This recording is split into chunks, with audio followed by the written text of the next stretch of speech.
حضرت ابو ہریرہ رضی اللہ تعالیٰ عنہ فرمایا کرتے تھے جعفر طیار تو ابو المساکین ہے، یہ مسکینوں کا پیارا ہے۔ کسی مسکین کو کہیں سے روٹی نہیں ملتی تھی تو حضرت جعفر طیار کھلاتے تھے۔ پورے شہر کے غریبوں کو ڈھونڈ کے جعفر طیار کھانا کھلاتے، ان کے گھروں میں لنگر پہنچاتے، ان کو کپڑے دیتے، مسکینوں کو ڈھونڈ کے، غریبوں کو ڈھونڈ کے معلومات کر کے حضرت جعفر طیار کا مشغلہ ابو المساکین سیدنا جعفر طیار، ان کو کھانے کھلانا، ان سے پیار کرنا، ان سے محبت کرنا۔ 4 خوبیاں علماء نے لکھی حضرت جعفر طیار کی۔ ایک تو یہ ہے نا، اس کے علاوہ 4 خوبیاں۔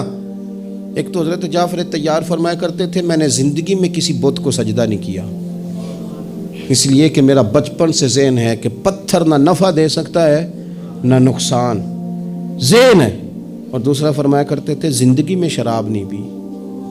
میں سمجھتا ہوں کہ عقل اللہ کی سب سے بڑی نعمت ہے، تو جو نشہ کر کے عقل ہی قائم نہ رہے، آپ دیکھیں نا اونچے لمبے قد کا آدمی ہو اور اس کا ذہنی توازن ٹھیک نہ ہو تو گندگی پہ بیٹھا ہوتا ہے۔ فرماتے تھے کہ ایسا نشہ جس سے عقل زائل ہو جائے، شعور چلا جائے، یہ کام کیا ہی نہیں۔ اور تیسرا فرمایا کرتے تھے کبھی کسی کی بیوی کی طرف بری نظر سے نہیں دیکھا۔ توجہ کرنا، بڑے آدمی کی بات ہے، بڑے فکرے۔ فرمایا کرتے تھے کبھی کسی کی عورت کو بری نظر سے نہیں دیکھا۔ کیوں؟ فرماتے تھے اس لیے کہ میں غیرت مند ہوں، میں غیرت مند ہوں، اور جب میں غیرت مند ہوں کہ کوئی میری بیوی کو نہ دیکھے تو پھر مجھے یہ بھی غیرت کرنی چاہیے کہ میں بھی کسی کی عورت کو نہ دیکھوں۔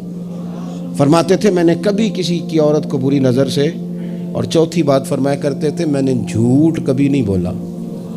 کیوں؟ فرماتے تھے کہ میرا خیال ہے کہ جھوٹ بولنا کمینہ خصلت لوگوں کا کام ہے، کرنا کچھ اور بتانا کچھ، کہنا کچھ اور واقعہ کچھ اور ہونا۔